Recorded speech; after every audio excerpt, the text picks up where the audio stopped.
മലമ്പുഴ ഡാമിലെ ജലത്തിൽ മാരകമായ അളവിൽ കോളിഫോം ബാക്ടീരിയ ഉള്ളതായി വാട്ടർ അതോറിറ്റിയുടെ കണ്ടെത്തൽ. ഇതേ തുടർന്ന് ഡാമിലും ജലാശയത്തിന്റെ സംരക്ഷിത മേഖലയിലും സന്ദർശിക്കുന്നതിന് ജില്ലാ ഭരണകൂടം നിയന്ത്രണം ഏർപ്പെടുത്തി. ഈ മേഖലയിൽ കന്നുകാലികളെ അഴിച്ചുവിടുന്നതിനും വിലക്ക് ഏർപ്പെടുത്തി. വാട്ടർ അതോറിറ്റി നടത്തിയ പരിശോധനയിലാണ് ഡാമിലെ വെള്ളത്തിൽ ക്രമാതീതമായ അളവിൽ കോളിഫോം ബാക്ടീരിയ ഉള്ളതായി കണ്ടെത്തിയത്. മനുഷ്യരുടെയും മൃഗങ്ങളുടെയും വിസർജ്യത്തിലുണ്ടാകുന്ന ഈ കോളി ബാക്ടീരിയയുടെ സാന്നിധ്യം കണ്ടെത്തിയിരുന്നു.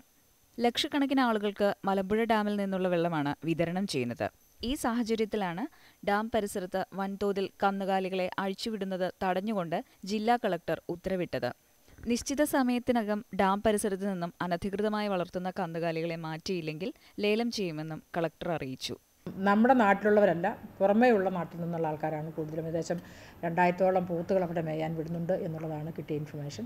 അതിൻ്റെ അടിസ്ഥാനത്തിൽ നമ്മൾ ലോക്കലായിട്ടുള്ള വീണ്ടും നേരത്തെ തീരുമാനമെടുത്തിട്ടുള്ള ആ നടപടി വീണ്ടും ഒരു പബ്ലിസിറ്റിയും കൂടെ കൊടുക്കുന്നതിനും നോട്ടീസ് തന്നെ, അതായത് ശിക്ഷാ നടപടികൾ എടുക്കും എന്നുള്ളത് നോട്ടീസ് ബോർഡുകളിലും പബ്ലിഷ് ചെയ്യാൻ പറഞ്ഞിട്ടുണ്ട്. എന്നിട്ടും അവരത് മാറ്റുന്നില്ലെന്നുണ്ടെങ്കിൽ നമ്മളെ സംബന്ധിച്ചോളം ഒരു മൈക്ക് അനൗൺസ്മെൻറ്റ്, ലോക്കലായിട്ടുള്ള മൈക്ക് അനൗൺസ്മെൻറ്റ് നടത്തിയതിന് ശേഷം എന്നിട്ടും അവർ മാറ്റുന്നില്ലെങ്കിൽ നമ്മൾ പബ്ലിക്കായിട്ടത് ഓപ്ഷൻ ചെയ്ത് കൊടുക്കാനുള്ള സംവിധാനം. തമിഴ്നാട്, മണ്ണാർക്കാട്, മുണ്ടൂർ തുടങ്ങിയ സ്ഥലങ്ങളിൽ നിന്ന് ലോറികളിൽ എത്തിക്കുന്ന പോത്തുകളെ മഴക്കാലം വരെ വളർത്തുന്നത് ഡാമിനകത്താണ്.